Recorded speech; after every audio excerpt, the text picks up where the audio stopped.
I'm Catherine, 32. Last Christmas, my brother told me I was chata, annoying, right after his wife asked why they'd brought that insufferable woman to dinner.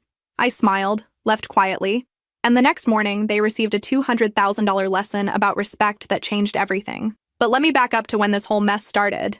Because the story isn't really about Christmas dinner. It's about what happens when you spend $250,000 to save someone who doesn't think you're worth saving. Where are you watching from today? Drop your location in the comments below and hit that like and subscribe button if you've ever felt unappreciated by your own family. You'll definitely want to stick around for what happened next. At 22, fresh out of business school, I had two choices.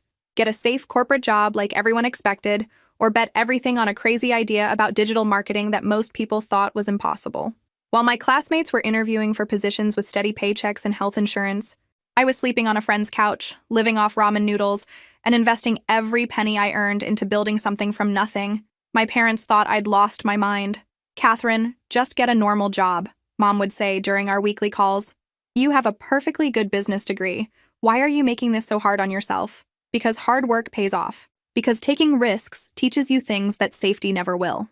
Because while everyone else was looking for security, I was looking for opportunity. Those first 2 years nearly broke me. 18-hour days, protein bars for dinner, turning down every invitation that cost money. But I could see something others couldn't. Small businesses were drowning in outdated marketing strategies. They needed someone who understood both technology and results. The breakthrough came with a local car dealership chain. Family-owned, struggling, considering closing locations. They gave me a chance because I was hungry and affordable. 6 months later, their sales had increased 40%. Word spread fast. By 25, I had my first real office and 15 employees. By 28, I was landing Fortune 500 clients and living in a downtown loft that cost more than most people's annual salary. My brother David took a completely different path. While I was building something from scratch, David was following the traditional blueprint. Law school in Pennsylvania, marry the college sweetheart, join a respectable firm, buy a house in the right neighborhood. David always played it safe. Good grades, respected profession, steady paycheck. Everything our parents understood and approved of. Everything I wasn't. He married Rebecca right after passing the bar exam. Beautiful, well-educated, with expensive taste and very specific ideas about how a lawyer's wife should live. They settled in suburban Philadelphia, in a colonial house that looked like something from a magazine spread. The problem wasn't David's salary. It was substantial enough for most families. The problem was that Rebecca had champagne dreams on a beer budget, and David was too proud to admit it. Private schools for their 2 boys because education is an investment. A new BMW every few years because image matters in David's profession. Family vacations to destinations that looked impressive on social media because the kids deserve experiences. I watched from Chicago as my business exploded. 35 employees, Fortune 500 contracts, a client waiting list. The scared girl eating ramen had become a woman who negotiated million-dollar deals over lunch. But during family gatherings, I noticed things. The way Rebecca's smile tightened when other wives talked about their latest purchases. How David changed the subject whenever conversation turned to finances. The expensive wine they'd bring to family dinners paired with quick deflections when Mom offered to reimburse them for groceries. Rebecca had a talent for subtle digs wrapped in compliments. "It must be nice to have so much freedom with just yourself to worry about," she'd say at family gatherings. "Some of us have real responsibilities." Real responsibilities. As if building a business, managing 35 employees, and maintaining multi-million-dollar client relationships was just playing house. But I kept quiet. David seemed happy enough, and Rebecca was Rebecca. Every family has someone who makes gatherings interesting, right? I had no idea how close they were to losing everything. The call that changed everything came from Mom on a Tuesday afternoon. I was reviewing quarterly projections when my phone rang, and something in her voice told me this wasn't a social call. "Catherine, I need to tell you something about David. But you cannot let him know I called." My stomach dropped. Secret family calls usually meant someone was in serious trouble. "The bank sent foreclosure papers last week," Mom continued, her voice strained. "David's been trying to handle it alone, but they're 3 weeks away from losing the house." I set down my pen and grabbed a notepad. How bad is it? $180,000 in back mortgage payments, plus property taxes, plus some medical bills from Rebecca's surgery last year. And she paused. Some other debts he hasn't told anyone about. I did quick math in my head. We were looking at roughly $200,000 to make this problem disappear completely. "Mom, why didn't David come to me directly?" There was a long silence before she answered. You know how proud he is, Catherine. And Rebecca. She makes comments sometimes about how you spend your money. She thinks you look down on them. Look down on them? I had been nothing but supportive of David's choices, even when those choices included marrying someone who took every opportunity to remind me that my success somehow made me selfish. The kids don't know yet, Mom added quietly. David's hoping for a miracle. A miracle. I could be that miracle with one phone call. $200,000 was substantial money, but not impossible. My business was solid, my investments were performing well, and my emergency funds could cover it. But I'd learned something about David's pride over the years. He'd rather lose everything than admit he needed help, especially from his successful younger sister who didn't understand real responsibilities. I'll handle it, I told Mom. But David can never know the money came from me. Can you work with me on this? Catherine, are you sure? That's an enormous amount. I was sure. This was family. This was my nephew's home, my brother's marriage, my family's stability. Sometimes being successful means you get to be the solution to problems you didn't create. Setting up the anonymous payment took creativity and careful planning. I worked with my financial advisor and an estate attorney to create what looked like a delayed inheritance distribution from our great-aunt Martha, who had passed away 8 months earlier. The paperwork was complex but believable. Aunt Martha had supposedly left instructions for her estate to help family members facing financial hardship, with distributions to remain anonymous to protect recipients' dignity. The timing was perfect, distant enough from her death to seem like normal estate processing delays. Within 3 weeks, David's mortgage company received a check for the full amount owed, plus enough extra to cover the property taxes and medical debt. Clean, legal, and completely untraceable to me. Mom called David with the news about the unexpected inheritance. I listened to her side of the conversation, hearing David's shock, then overwhelming relief, then emotional gratitude for Aunt Martha's foresight. She always said family should take care of family, Mom told him, sticking to the script we'd rehearsed. David bought it completely. Why wouldn't he? It was a reasonable explanation for a life-changing windfall. Estate distributions often took months to process, and Aunt Martha had always been fond of David. Over the following weeks, I watched my brother's family transform. The stress lines around David's eyes disappeared. Rebecca started posting cheerful social media updates again. The boys resumed their after-school activities that had been quietly canceled. I felt good about my decision. $200,000 was a significant chunk of my savings, but watching my family recover from near disaster made it worthwhile. This was what money should do: solve problems, create opportunities, protect the people you love. I expected nothing in return. No public gratitude, no acknowledgement, no payback. Just the quiet satisfaction of knowing I'd prevented a family catastrophe. What I didn't expect was spending Christmas dinner being lectured about my selfishness by the woman whose mortgage I'd been paying. But that revelation was still months away. For now, David was calling me regularly, happier than he'd sounded in years, telling me about their amazing luck with Aunt Martha's estate and how grateful they felt for this second chance. If I'd known what was coming, I might have saved myself $200,000 and a lot of heartache. December brought Christmas planning and the usual family coordination calls. David volunteered to host for the first time in years, which felt significant given their near financial disaster just 9 months earlier. "We want to do something special this year," David told me during one of our planning calls. "After everything that happened with the house situation, we're just so grateful to be able to have everyone over." I bought expensive gifts for everyone, including a professional golf set for David and jewelry for Rebecca. After their close call, I wanted to celebrate their fresh start properly. Christmas Eve, I arrived at their house carrying wine that cost more per bottle than most people spend on an entire holiday meal. The house looked magnificent, professionally decorated with elaborate garland, twinkling lights, and a tree that belonged in a department store window. Rebecca answered the door wearing a dress I'd never seen before, her hair professionally styled. "Catherine! Come in, come in! David's putting the finishing touches on dinner." Everything seemed perfect. The conversation flowed easily.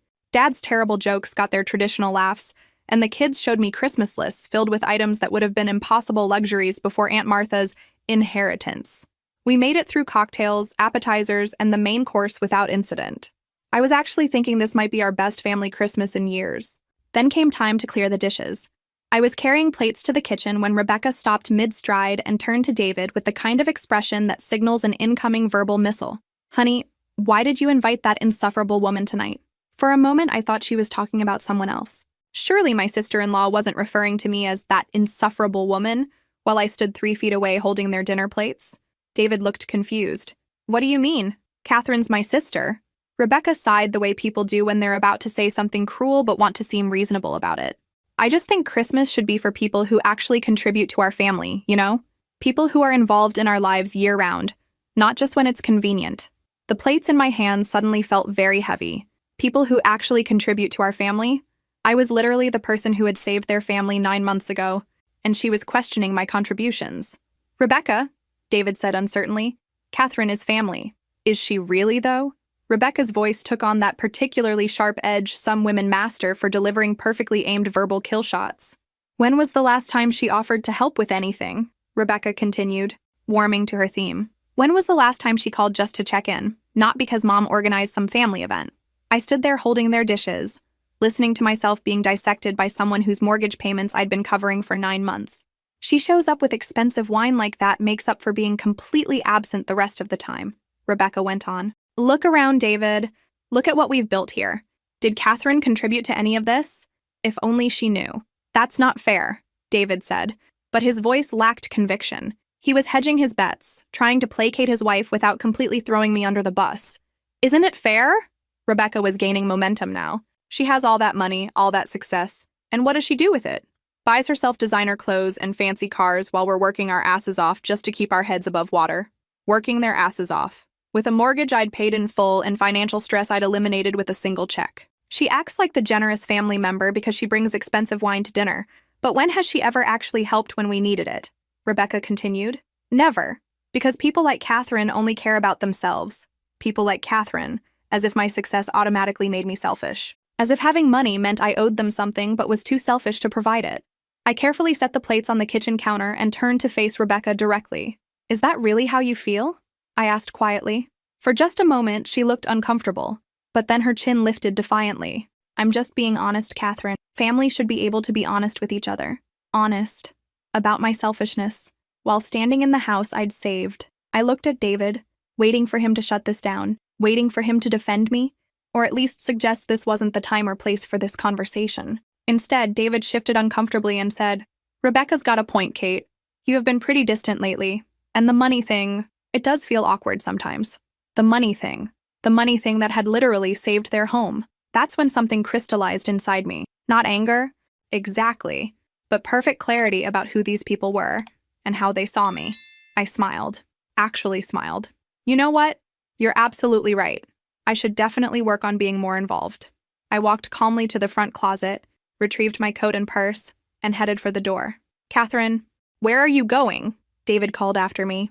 I paused at the threshold, looking back at my brother and his wife in the home I had saved, surrounded by the Christmas they could celebrate because of my generosity. I'm going to let you enjoy your family time, I said pleasantly. After all, it should be for people who actually contribute. The door closed behind me with a soft click that sounded like the end of one story and the beginning of another. I sat in my car for a moment, engine running, looking at their perfect house with its perfect decorations, funded by their perfect anonymous inheritance. Then I pulled out my phone and made a mental note to call my financial advisor first thing in the morning. It was time to make some important adjustments to my charitable contributions. Christmas morning, I woke up in my downtown loft feeling something I hadn't experienced in months. Complete clarity about my family dynamics. Coffee in hand, I made a list of phone calls that would change everything for David and Rebecca. First call, my financial advisor. Michael, I need to terminate the Morrison Family Trust immediately. Stop all scheduled payments and close the account. There was a pause. Catherine, that's the trust funding your brother's assistants. Are you certain about this decision? Completely certain. I want all automated transfers canceled, payment authorizations revoked, and a final accounting of total disbursements.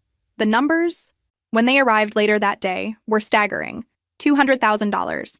Exactly $200,000 of my money, transferred over 9 months to save people who thought I was selfish and uninvolved. Second call, the estate attorney who'd helped structure the original plan.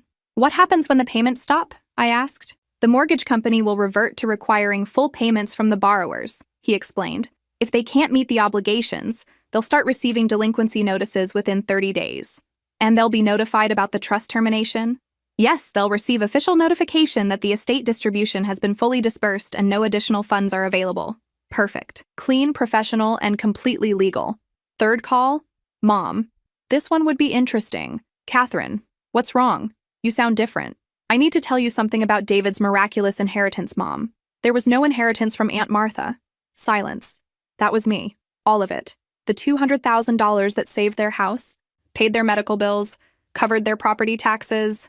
That was my money, channeled through a trust I created to protect David's pride. I could hear her sink into a chair. Oh, Catherine.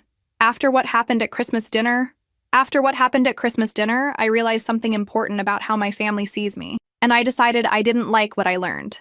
Honey, if you could just talk to David. I'm done talking, Mom. I'm done protecting people who think protecting them makes me selfish. The fallout was swift and predictable. David called me at 6:30 a.m. on a Wednesday, 3 weeks after I'd terminated the trust. I was in the middle of a client presentation, so I let it ring through to voicemail. Then he called again, and again. When I finally checked my messages, his voice was raw with panic. Catherine, something's happened with the inheritance money. The estate says there are no more funds. The mortgage company wants full payments starting immediately. I need you to call me back right now. I waited until after lunch to return his call. Why rush to solve a crisis for someone who thought I never helped with anything? Catherine, thank God. The mortgage company is saying our assistance program has been terminated. They want $4,800 by Friday, or they're starting foreclosure proceedings again. That sounds stressful, I said, reviewing quarterly projections while he panicked. Have you considered just paying it yourself? What? Catherine, you know we can't afford those payments. That's why the inheritance was so important. I don't know what went wrong with Aunt Martha's estate, but we need to figure out another solution fast. Aunt Martha's estate. Still believing in fairy tales. David, I need to tell you something about that inheritance. I explained everything. The phone call from Mom last year, the liquidated investments, the elaborate trust structure, the $200,000 I'd spent to save his family while he celebrated a dead relative's generosity. The silence stretched so long I thought the call had dropped. David? Are you there? You? His voice was barely audible. You were paying our mortgage? And your property taxes? And Rebecca's medical bills? And what I'm assuming were substantial credit card payments, judging by the amounts involved. Another long pause.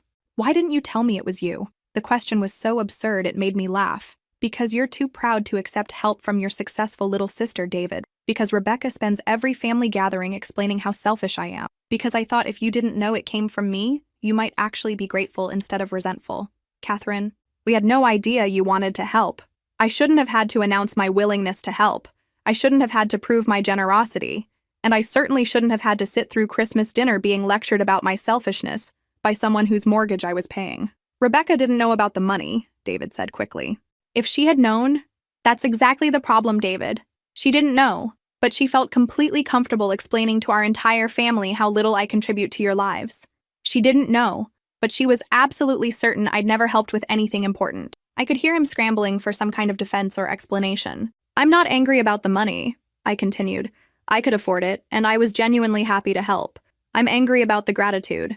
What do you mean? I mean you spent 9 months celebrating your miraculous salvation, without once wondering if maybe you should thank someone real instead of a dead relative you barely knew. The words hung between us like an accusation. I wasn't trying to be cruel, but I was done pretending their obliviousness was innocent. So what happens now? He asked finally. Now you figure out how to pay your own bills like every other adult in America. Catherine, please. We can't afford the full payments. We'll lose everything. Then make some changes.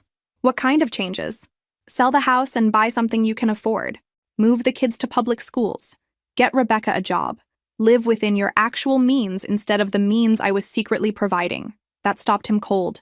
In all the years I'd known Rebecca, she'd never worked outside the home. She'd been supported first by her parents, then by David, then unknowingly by me. She can't just get a job, Catherine. She's been out of the workforce for 10 years. Then she can get training. People reinvent themselves all the time. You're being unreasonable. There it was. The same dismissive tone he'd used at Christmas dinner. The same attitude that suggested my perspective was somehow flawed or extreme. No, David. For the first time in this entire situation, I'm being completely reasonable. I'm expecting you to solve your own problems instead of depending on mysterious windfalls. But we're family. Exactly. We're family. Which is why you should have been grateful for my help instead of criticizing my character. 2 weeks later, Rebecca called me. Not David this time, Rebecca herself. I almost didn't answer, but curiosity won. Catherine. Her voice was cold, controlled. I think we need to have a conversation. Do we? Yes, we do. I just found out what you did with the inheritance money. How you manipulated the situation to make us look ungrateful. Manipulated. Interesting choice of words from someone who had spent Christmas dinner manipulating the entire family into believing I was selfish. I didn't manipulate anything, Rebecca. I saved your house. You decided I was selfish anyway. We didn't know it was you. You didn't want to know. You wanted to believe your good fortune came from anywhere except the person you decided was too selfish to help. So you're punishing us for not reading your mind? The accusation was pure Rebecca, turning my response to their ingratitude into evidence of my unreasonableness. I'm not punishing you, I'm treating you like the independent adults you claim to be. This is ridiculous, Catherine. We're family. You can't just abandon family over a misunderstanding. A misunderstanding. As if Rebecca's Christmas dinner performance was some kind of innocent miscommunication instead of a deliberate character assassination. You're right, I said. I can't abandon family. That's exactly why I spent $200,000 to save your house without asking for anything in return. Silence. But I can stop enabling family members who mistake my generosity for weakness. Fine, Rebecca snapped. Keep your money, but don't expect this family to forgive you for being vindictive. I don't expect forgiveness, Rebecca. I don't expect gratitude either. I don't expect anything from people who think the worst of me while I'm doing my best for them. You're making a huge mistake. The mistake was thinking you and David were capable of appreciating help without resenting the person who provided it. She hung up on me. Perfect. I just saved myself a lifetime of funding people who would never see me as anything other than an obligation. 3 weeks later, Mom called with updates I hadn't asked for but wasn't surprised to receive. David's taken a second job, she told me during one of our careful conversations. Evening work at a legal aid clinic. And Rebecca got a position at a medical office. I made appropriate listening noises while reviewing client contracts. They had to put the house on the market, Mom continued. David says they found a smaller place in a nice neighborhood. Good schools for the boys. Just more realistic for their budget. More realistic. What a diplomatic way to describe living within their actual means instead of the means I'd been secretly providing. Catherine, I think you should know. They're doing well. Better than I expected, honestly. David seems, I don't know how to describe it, more focused. And Rebecca, she actually seems happier working than she was staying home. That made sense. Rebecca had always needed something to prove, some way to demonstrate her superiority. Complaining about her circumstances had given her identity and purpose. Solving her circumstances was giving her different identity and purpose, probably healthier ones. They don't talk about you much, Mom added carefully. But when they do, it's not angry anymore. More like confused, like they're trying to figure out what happened. What happened was simple. I'd stopped enabling them to focus their frustrations on me instead of on their own choices. Without my financial support to cushion their poor decisions, they'd been forced to make better decisions. David's working longer hours than he ever did before, but he seems proud of what he's accomplishing, Mom continued. And Rebecca keeps getting promoted at that medical office. She started as a receptionist, but now she's handling billing and insurance claims. I was genuinely happy for them. Removing my financial support had forced them to discover capabilities they'd never needed to develop while I was solving their problems for them. Catherine, are you proud of what you accomplished? The question caught me off guard. What do you mean? They're better people now. Stronger, more independent, more grateful for what they have instead of resentful about what they don't have. Did you know that would happen? I hadn't known. I'd simply gotten tired of funding people who thought funding them made me selfish. 2 years passed. I heard updates through Mom, through mutual friends, through the small-town gossip network that connects all families whether they want it to or not. David had joined a larger law firm with better pay and more responsibility. Rebecca had gotten certified in medical billing and become a supervisor. They'd settled into their smaller house and seemed genuinely content with their more modest lifestyle. The boys were thriving in public schools, playing sports, making friends. Without the financial stress that had consumed their parents for years, the family had found stability and happiness. Rebecca, according to various reports, continued to describe me as vindictive and cold to anyone who would listen. I'd abandoned family over pride and destroyed relationships over money. She maintained that I was calculating and cruel, someone who'd used financial manipulation to punish them for not appreciating me properly. I didn't care. Let her tell whatever story made sense to her. The truth was simpler. I'd given them an opportunity to save themselves, and they'd taken it. Christmas came around again. I received an invitation to David's family gathering, the first in 2 years. I declined politely. Some bridges, once burned, don't need rebuilding. They need replacing with something different, something with better foundations. I spent Christmas with friends who'd chosen to be family, people who appreciated rather than resented success, who celebrated achievement instead of treating it as obligation. My phone stayed quiet that day. No panicked calls about financial emergencies. No last-minute requests for help. No guilt trips about family responsibility. Just peaceful silence and the satisfaction of knowing I'd made the right choice. I'd learned something important about family dynamics. Sometimes the kindest thing you can do for people is force them to solve their own problems. Sometimes generosity enables weakness instead of strength. Sometimes love means saying no instead of yes. David and Rebecca had become who they were meant to be when they stopped depending on me. I'd become who I was meant to be when I stopped enabling them. We'd never have the relationship we might have had before that Christmas dinner. But we'd also never have the dysfunction we definitely had during it. Some lessons cost $200,000. Some are worth every penny. Rebecca could call me vindictive all she wanted. I called myself free.